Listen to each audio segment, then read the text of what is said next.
teman-teman, selamat datang di channel Aming Sharma, channel tentang review, unboxing, dan tentunya vlogging ya. Seperti kali ini, saya ingin melakukan review dari si paket PC Kerehore ya, seharga 6,5 jutaan yang saya beli dari toko Enter Komputer. Yang linknya bisa teman-teman lihat di kolom deskripsi. Nah, di video kemarin ya, kalau teman-teman ngikutin channel saya, pasti teman-teman udah nonton video unboxingnya. Nah, kali ini saya mau mereview ya, dapat apa aja sih dari pembelian paket PC Kerehore ini, dan bisa apa aja PC dengan harga 6,5 jutaan yang belum dapat VGA ya teman-teman. Tentunya belum pakai VGA karena memang kemarin harga VGA kok agak aneh ya, PGA aja ya bilangnya.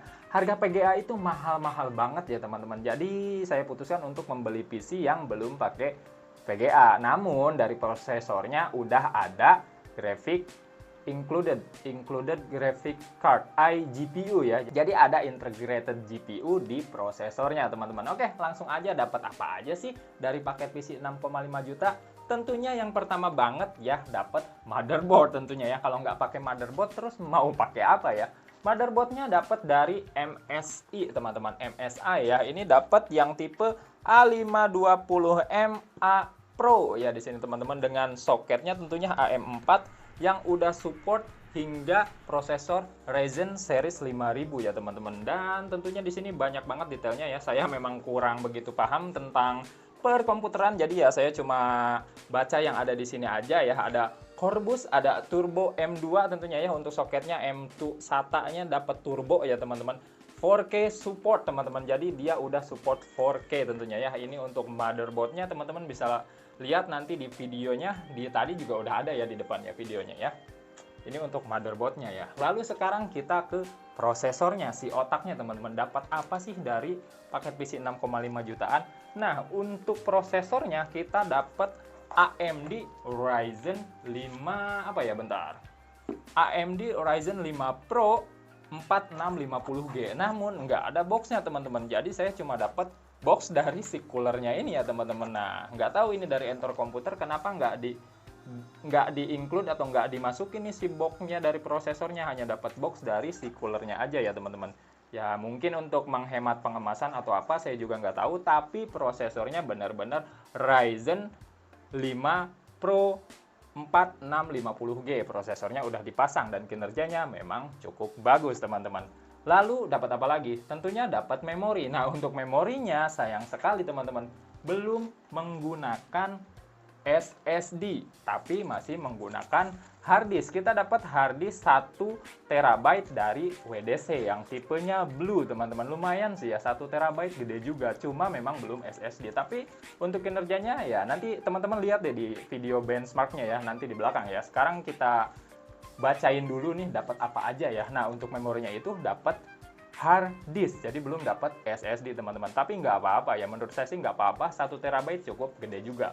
Lalu untuk RAM-nya teman-teman, RAM-nya dapat ini nih. Dapat satu keping 8 GB dari V-Color ya. Ini non RGB, warnanya ungu ya teman-teman, baru satu keping. Namun karena dari si motherboardnya ini udah support 2 soket atau apa ya, dual channel, jadi bisa ditambah nanti 8 GB lagi, bisa jadi 16 GB, dan maksimalnya bisa sampai 32 GB untuk RAM-nya. Jadi sementara pakai 8 GB udah cukup kayaknya ya teman-teman. Lalu dapat apa lagi? Oke, dapat fan teman-teman, dapat fan untuk si casingnya. Ini dapat fan-nya, dan nggak kira-kira fan-nya dapat 4 teman-teman. Banyak banget, maaf. Nah, nih dapat 4 sekaligus. 4 fan-nya dari Cube Gaming tentunya ya, yang RGB. Seperti teman-teman bisa jatuh. Seperti teman-teman bisa lihat, maaf, saya taruh lagi dulu. Seperti teman-teman bisa lihat, fan-nya udah dipasang di sini, ada 1, 2, 3, dan di belakang sini 1. Jadi totalnya 4 fan udah dipasang ya dari Cube Gaming.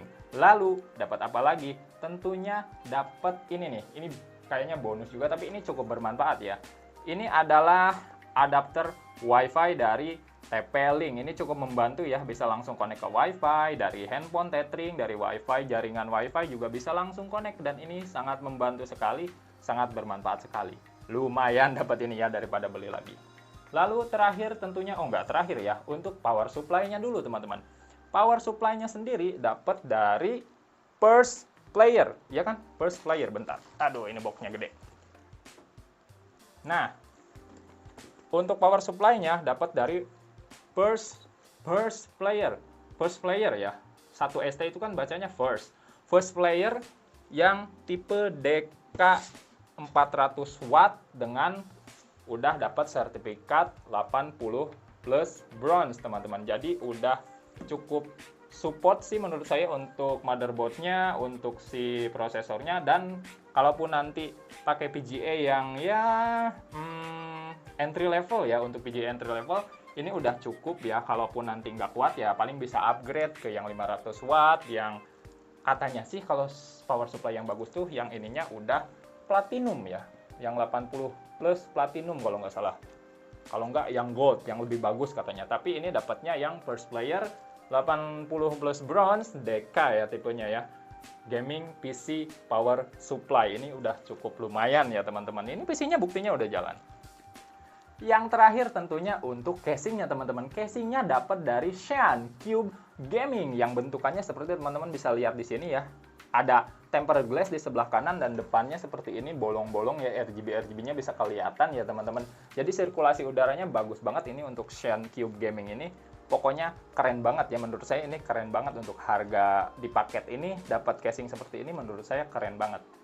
Nah, sekarang untuk performanya teman-teman, bagaimana sih performa dari PC yang seharga 6,5 jutaan ini teman-teman, yang baru mendapatkan satu keping RAM 8 GB dan juga memori yang baru menggunakan harddisk ini teman-teman. Kita lihat di video berikut ini. Baik teman-teman, ini adalah review hasil benchmark dari paket PC 6,5 jutaan ya. Aplikasi yang saya gunakan adalah dua aplikasi, yaitu CPU Z sama Cinebench R23 untuk melakukan benchmark ya. Benchmark ini dilakukan di multicore sama single core ya. Pertama untuk aplikasi CPU Z dulu. CPU Z di sini ada detailnya ya, untuk prosesornya AMD Ryzen 5 Pro 4650G ya. Ini untuk detail prosesornya ada lengkap di sini. Ada motherboardnya juga lengkap di sini, MSI ya, A520MA Pro ya untuk tipenya. Memorinya di sini juga ada ya, DDR4 8 GB ya, yang saya pakai sekarang, maksudnya baru satu keping ya untuk RAM-nya ya. Ini SPD-nya juga ada. Ini untuk grafiknya ada, karena ini menggunakan iGPU, grafik bawaan dari si prosesornya, yaitu AMD Radeon Graphic ya untuk bawaannya ya. Di sini ada core-nya 1900 MHz ya, size-nya 1 GB. Nah, ini untuk benchmark-nya, untuk hasil benchmark-nya di multicore-nya mendapatkan skor 4333 poin ya di CPU Z ini. Sementara untuk single core-nya mendapatkan skor 524 poin ya. Dan multi thread rasionya di 8,27 untuk di CPU Z ya, hasil benchmark-nya ya. Bisa kita ulang ya, kita bench ulang bisa. Jadi ini untuk hasil di CPU Z ya. Dan untuk hasil di Cinebench R23 ini saya udah lakukan 2 kali pengujian ya, 2 kali benchmark.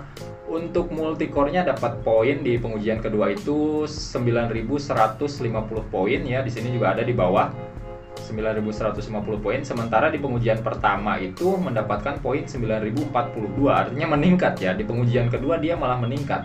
Ini saya mengujinya pertama di level 6 dapatnya, lalu naik ternyata di level 4 ya, naik sekitar 108 poin berarti ya, dari 9042 ke 9150. Ini baru menggunakan RAM 1 keping 8 GB dan belum menggunakan SSD, masih menggunakan harddisk ya, bawaan dari si paket PC-nya ini. Saya belum upgrade ke SSD. Oke. Sementara untuk single core-nya dia mendapat poin sebesar 1251. Di sini juga ada keterangannya single core. Nah, pertama kali saya menguji mendapat poin 1243 ya di posisi keempat, lalu dia naik ke posisi ketiga dengan skor 1251 poin ya teman-teman. Jadi cukup bagus sekali untuk PC, untuk paket PC rakitan, paket PC standar ya, standar-standar aja sih dengan harga 6,5 jutaan. Sekarang itu memang komponen PC lagi mahal ya.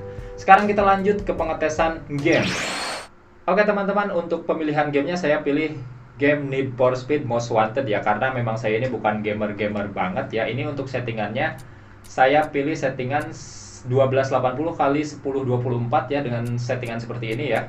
Di car geometrinya height, car reflectionnya height ya.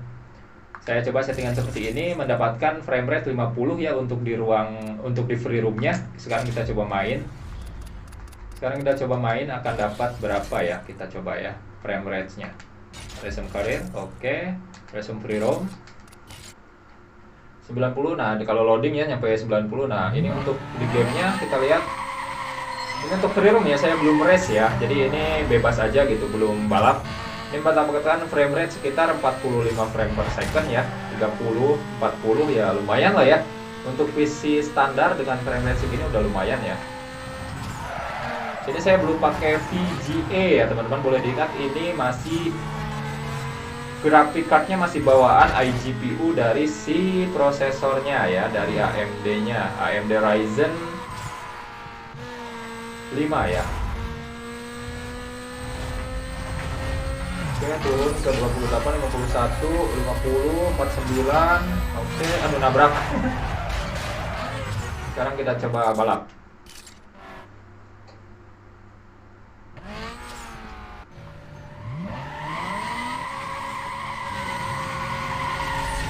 Nah, sementara kalau race ya, kalau balapan ini frame rate-nya rata-rata 30 sampai 40 ya.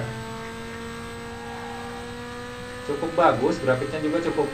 Teman-teman bisa menilai lah hasil grafiknya seperti apa ya di game ini ya. Frame rate-nya antara 40 sampai 50, paling rendah 35 tadi ya. Oke, bagaimana teman-teman performa dari paket PC 6,5 jutaan ini? Menurut saya sih ini cukup lumayan banget ya. Bagi kreator pemula seperti saya, ini udah sangat lumayan ya.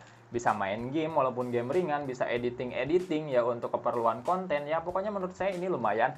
Dan tentunya upgradable ya, bisa teman-teman tambah RAM-nya jadi 16 GB, bisa dipasang PGA tentunya. Pokoknya bisa di-upgrade banget dan memorinya bisa diganti dengan SSD teman-teman. Sepertinya memang saya akan mengupgrade memorinya ke SSD biar lebih ngebut lagi tentunya teman-teman. Oke, mungkin itu saja ya untuk review paket PC 6,5 jutaan yang saya beli dari toko Enter Komputer. Linknya bisa teman-teman lihat di kolom deskripsi. Bagi yang suka video ini, jangan lupa tekan like-nya, dan bagi yang belum subscribe, segera subscribe agar tidak ketinggalan konten-konten menarik dari channel Aming Sharma. Bagi yang udah subscribe, terima kasih banyak, kalian luar bioskop.